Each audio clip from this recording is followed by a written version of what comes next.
আমাদের জন্মছকে বৃহস্পতির অবস্থানের উপরই ডিপেন্ড করে আমাদের জীবনের আর্থিক সচ্ছলতা।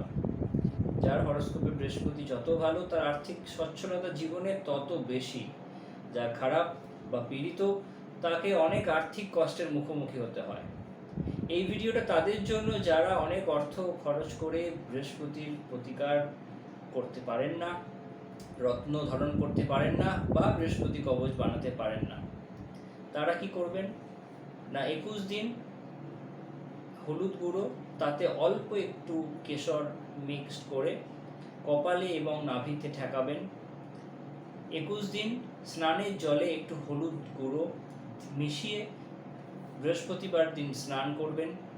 হলুদ জামা কাপড় বেশি ব্যবহার করবেন। হলুদ জুয়েলারি, গোল্ড না হলেও চলবে, এরকম কোনো জুয়েলারি বেশি ব্যবহার করবেন। বৃহস্পতিবার মন্দিরে একটা হলুদ কাপড়ের ভেতরে হলুদ মিষ্টান্ন, ছোলার ডাল দান করবেন, এবং তাতে যদি একটু গোটা হলুদ দিতে পারেন ভালো হয়। বৃহস্পতিবার গরুকে হলুদ কলা অবশ্যই খাওয়াবেন।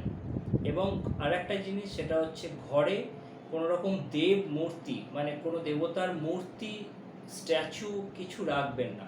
ফটো রাখতে পারেন, কিন্তু স্ট্যাচু কিছু রাখবেন না। এতে আপনার বৃহস্পতি বেটার হবে। পরামর্শ করুন, ভালো থাকুন।